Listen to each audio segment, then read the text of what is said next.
good evening to you and welcome to another edition of Citizens Movement Radio News. Today is Thursday, 28 August 2025. I'm Katie Wechuma, ready to bring you the latest news and updates.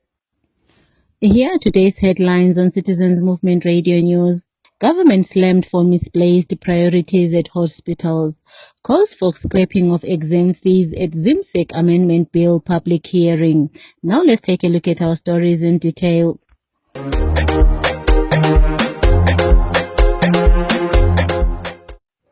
The ZANU-PF government has come under criticism for misplaced priorities after awarding a tender to construct tennis courts at Parirenyata group of hospitals instead of purchasing cancer machines. One of the many critics is the former MP for Mount Pleasant, Fatai Mahere, who said government should focus on acquiring essential medical equipment and vital medicines, as well as improving the remuneration of health workers. The Citizens Movement Radio spoke to citizens to hear their views on Mnangagwa's government building tennis courts at Parirenyata Hospital instead of buying cancer machines and medicines. Let's hear more. I am Langton Mwanaka, an ex-political prisoner. Mnangagwa's failed dictatorial, cruel, looting, heartless, and bloodthirsty regime has shown the whole world that it's a confused and failed government. It is confused like cockroaches in a tin of gamma tox. The dictatorial government has shown the whole world that it suffers from CDS, Citizenocracy Deficiency Syndrome. It is a selfish government that does not prioritize its citizens. How can the heartless government prioritize constructing tennis courts over buying essential medical equipment? The money should have been used for buying medicine for rural people than trapping them in a cycle of poverty and vulnerability. The money should also have been used to clear government beam arrears to improve quality of education in schools. Pachimanyika tingoti isusu ndiko kutungamirirwa nana Puzanga uko. Maswera sei pa Citizens Movement Radio tinoda kutenda masikati ano tichitaura maringe neurongwa hwehurumende hwekuda kuvaka nhandare ingatingati isisu tennis quarters yekutambira tennis Parirenyata Hospital. Hurumende yaMnangagwa ihurumende yapererwa isisina mazano, isisina kana even yatingati isisu urongwa hwekuvaka nyika yeZimbabwe. Nokuti hakuna president ane 5 cents dzakakwana anowaka pachipatara, kuvaka nhandare yetennis. Ndiani anoenda muzvipatara kunotamba tennis? Chipatara inzvimbo isingafadze kushanyira. Chipatara inzvimbo isingadakadze kana kuishanyira kana kuidyira. But nokuda kwokuti chipatara inzvimbo yatingati isisu inorapwa vanhu vanenge vakuvara, vanhu vari kurwara, vanhu vari kufa zvakare vanenge vachienda muzvipatara. Ndo pavanofira kana kuti ndo patinofira pachipatara ipapo. But moona kuti hurumende iri kutambisa mari ichiwaka nzvimbo dzokutandarira kana kuti nzvimbo dzemafaro nokuti vanhu vanenge vachitotamba tennis vachifara. Ndo pamuri kuti mimi pamuri kuvakira maground etennis pari kufa vanhu, pari kurwadziwa vanhu vachinyadzwa nenyama dzavo, wonzwa noise iri kuitika kunze kuti vamwe vedu vari kutofara, ivo vari mukati umu vari kugomera nokurwadziwa. Munowanza kuona kuti hurumende yaMnangagwa haina hwaro hwenyika kana kuti development. Mari dzese dzavari kutambisa idzi vanga vadii zvavo kutsvagira kana mayuthi zvokuita, kutsvaga kupa mari kumayuthi, mayuthi oita maproject ekubatsirikana kuti wabve mumutoriro yavari kuputa, kuti vabve kungotenderera kungoita loitering mutauni vachisecha vanhu, dai vapa mari idzodzo mayuthi, mari dzavari kutambisa idzodzo. Saka zvinongoreva ndezvokuti hurumende yeZANU haina basa nevanhu, nokuti chazongosara Parirenyata papo hospital kana kuti kuGomo hospital kutongovaka national stadium yokuti vanhu vaive vatambe bhora, vanhu vaive vafare vachitamba bhora. Ndinozi Dynamos neCaps United dziri kutamba, dziri kutambira kuParare Hospital kana kuti Parirenyata Hospital. Ndo zvangosara bedzi izvozvo.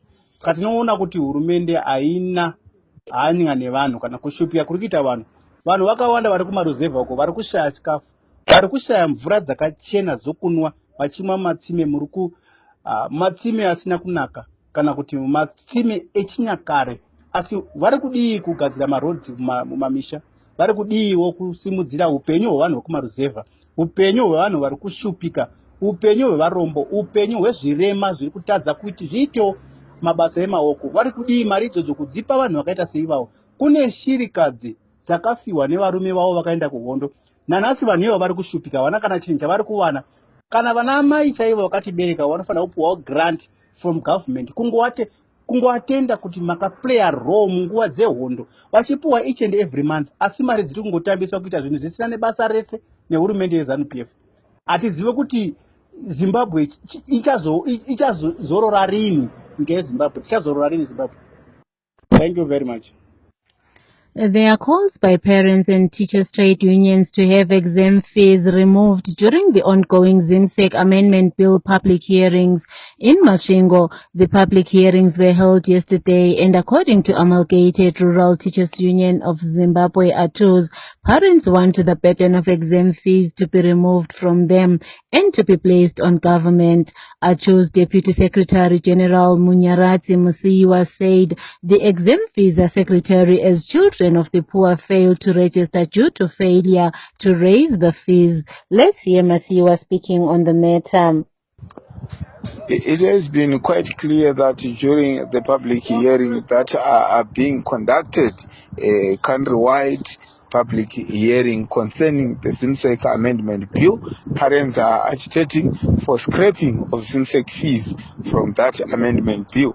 That amendment bill should simply recognize and take into consideration the provision of Section 75 of the National Constitution, which provides for state-funded education. So, ZIMSEC registration must be scrapped. That is the message from the parents, which is very clear and in order, and we call upon the government to simply respect that and simply respect the voices of the citizens, which spoke in 2013 when the constitution was adopted. And again, the voice of the citizens are simply repeating what they said, that education must be state funded in total. Citizens Movement Radio spoke to one of the student leaders, Kiken Mate, who attended the ZIMSEC Amendment Bill hearings in Bulawayo, to tell us what red flags they found in the bill and what inputs they made during the hearings yesterday. Thank you very much, Citizens Movement, for having me. The ZIMSEC Amendment Bill directly addresses the issue of exam leakages and malpractices. But however, it does not speak much on the whistleblower framework and the protection of such. It is silent on the mechanisms that it should employ by the board, by the council, in terms of protecting those that speak or blow the whistle in case any malpractice is raised. It is very silent on such, and it fails to integrate the Ministry of Primary and Secondary Education in the value chain of the reporting mechanism, in the sense that it boasts of a personnel in the ministry that can be used as a channel of reporting and the protection of such whistleblowers. Furthermore, it provides for the inclusion of the office of the Chief Executive Officer. That means that there will be no director at ZIMSEC. So at implementation level, it brings about a new Chief Executive Officer and provides space for more directors at implementation level. So this comes with a salary increase, particularly so in every government ministry. When there's a promotion of a higher post, it comes with a salary increase. However, in so doing, it does not speak to the remuneration of invigilators and other important players in the value chain that ensure that the smooth and safe running of and sanity of the affairs of the markings at ZIMSEC, the invigilation, the teachers. It is very much silent on the remuneration and how it aims at addressing such. It remains also silent. In fact, it provides for the office of, it speaks through Clause 6 that there shall be the finance committee. It does not speak to the structure of the finance committee. It's on the job, duties and responsibilities. So it's therefore lacked flesh of how this finance committee seeks to address the perennial issues of low budget costs at ZIMSEC, the issues of delayed payments to invigilators, and so on and so on. And particularly, this finance committee is said to be a new creation in the board, but in the board, the board does not play any part at implementation level. Its job is that of advisory and policy formulation. So why include a finance committee in the board, yet you could have included at implementation level? So, you know, there are a lot of disparities that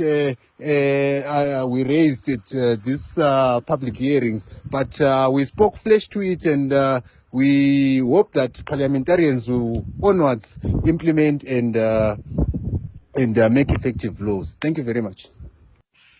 Opposition official Comrade Gift Ostalos Siziba is in Accra, Ghana, where he is attending the 5th African Conference on Debt and Development. Posting on his social platforms, Siziba called for the cancellation of Africa's debt, which stands at $746 billion.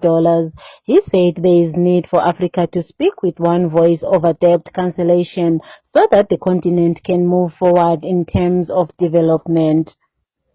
Before going to Ghana, Comrade Gift Ostalos Siziba had a chance to speak on the Tete-a-Tete program with Ngobizita Mlambo, where he blamed the government for employing the double standards of banning night vending and sales of second-hand clothes, while at the same time saying that same informal sector is the major contributor of the country's economy. Let's hear part of the discussion. Right? And when we look at the state of or the decision, not even the state, the decision by the banning minister of local government to ban informal sector traders, to ban the importation of second-hand clothing, whereas in the mid-term budget review statement, the Minister of Finance quotes Zimsters and says, according to Zimsters' latest economic census, 76% of this economy is informal, meaning that so-called 45 billion economy is largely informal. Right? Then 2 or 3 days down the line, a minister also sits with including the same cabinet, bans 76% of the economy. What does that mean? Is it a crisis of leadership? Is it a crisis? Is there a leader? Look, Trevor Lamb, I think Garo is not just a misfit. Yeah. He's not just incompetent, but he's also clueless about how a modern economic ecosystem functions. Yeah. Because we are in a government that has brought in data before it comes to parliament to public. It goes to cabinet. When every Wednesday. Mutim Musa says the major contributor of the economy is the informal sector, 76% to be precise, as you said.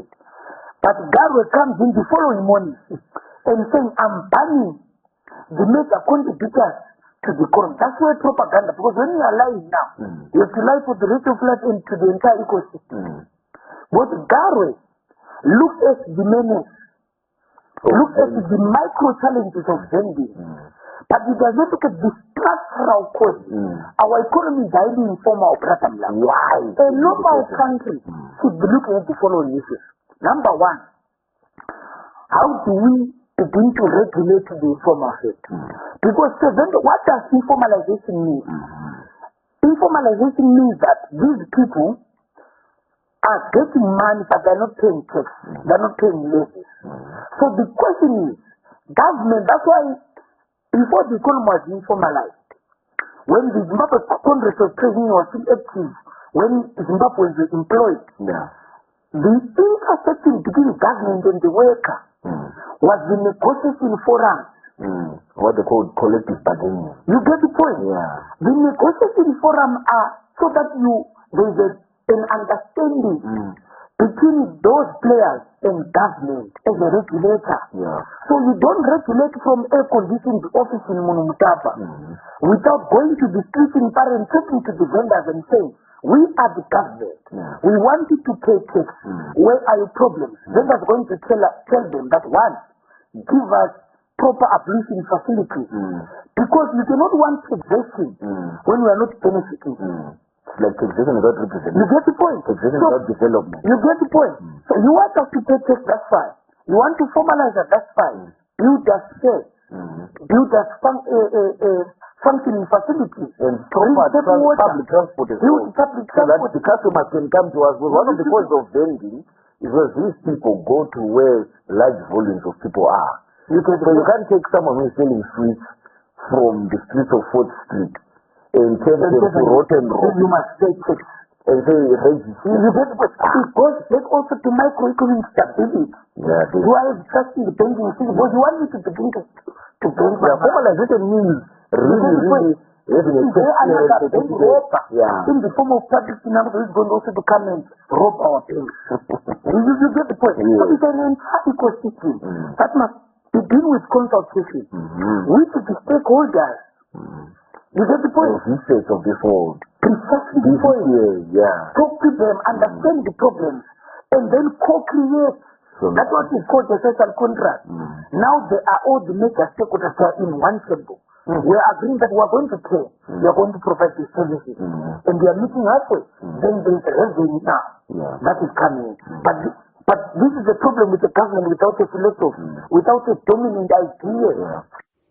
Reports are that the once busy and prestigious Semi-Levy village in Borodale, Harare, is now a pale shadow of its former self as businesses are flocking away from the facility. Opposition official Jefferson Chitando said the collapse of businesses in the country is a reflection of the political crisis under Emmerson Mnangagwa's government. He added that there is lack of confidence by business in Mnangagwa's administration after stealing elections in 2023. Hence, businesses are leaving the Zimbabwean market. Let's hear more from him. The situation in the country is an evidence that the economy is in a crisis, which is being caused by the political crisis which was created by Mnangagwa's rigging of the 2023 elections. While the government is claiming that the economy is improving, but things on the ground show that people do not have disposable income, and this is forcing many businesses to collapse because you lack customers. If you look at Semi-Levy, which is in Borodale, where we expect that the middle income and the high income classes are found, the businesses there are, shops are closing. What about Mbare, where we have got the low income? What about the businesses in the rural areas? This is all posting a very nasty evidence that things are crumbling. I wonder if the Reserve Bank governor is saying that he is going to introduce the Ziggy. Things are going to be more difficult and more businesses are going to close. So the thing at Semi-Levy in Borodale is a clear indication that we are heading towards a total collapse of the economy. Yesterday, we ran a story on the government announcement that it banned imports of maize to protect the local farmers. Today, we spoke to Tinei Mapepa, an opposition member from Mwenezi, to tell us what the impact of the ban will have on residents of Mwenezi who are experiencing food shortages that were caused by the poor harvest due to the low rains last season. Let's hear more from him. The ban in maize import is ill-advised as it will affect drought-hit areas like Mwenezi. Our people are relying on maize meal imported from South Africa to fend for their families. So when the government bans the importation of maize, it means our people are really in trouble. because they did not have enough harvest to last the season due to drought. Given this decision by government, to me it means we have a government that is not in touch with the goings on in its area of jurisdiction.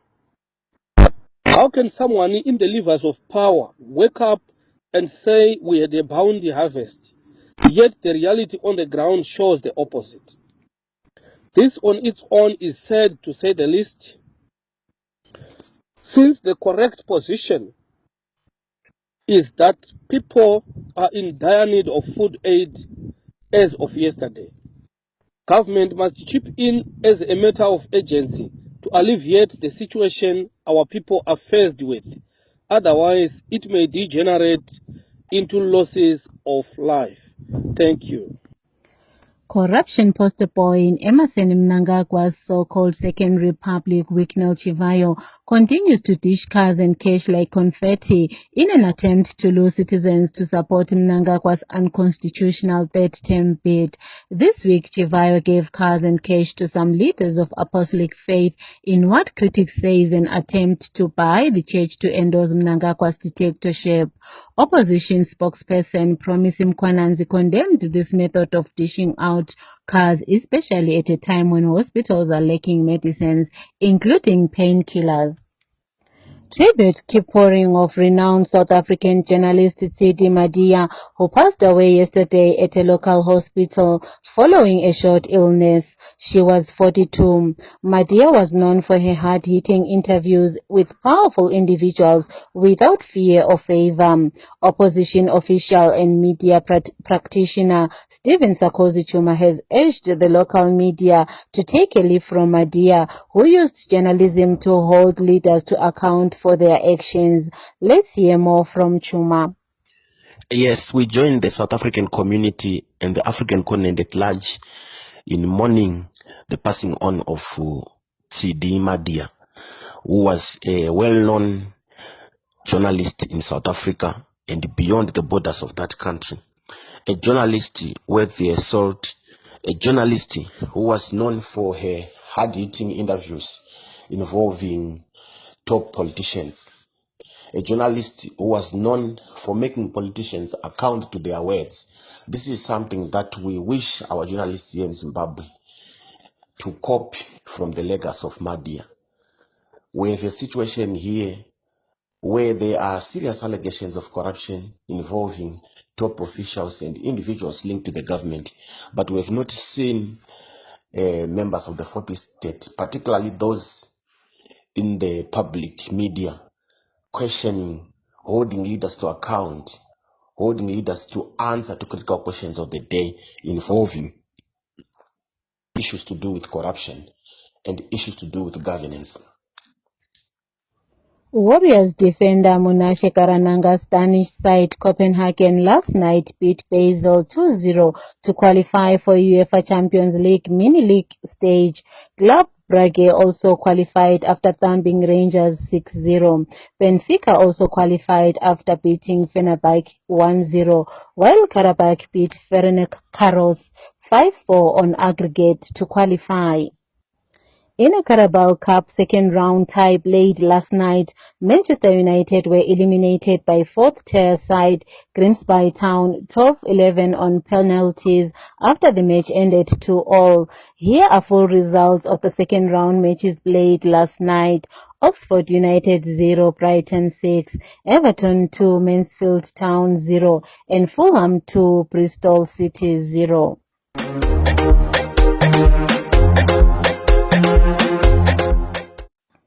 To conclude our Citizens Movement Radio News, here are the headlines once again. Government slammed for misplaced priorities at hospitals.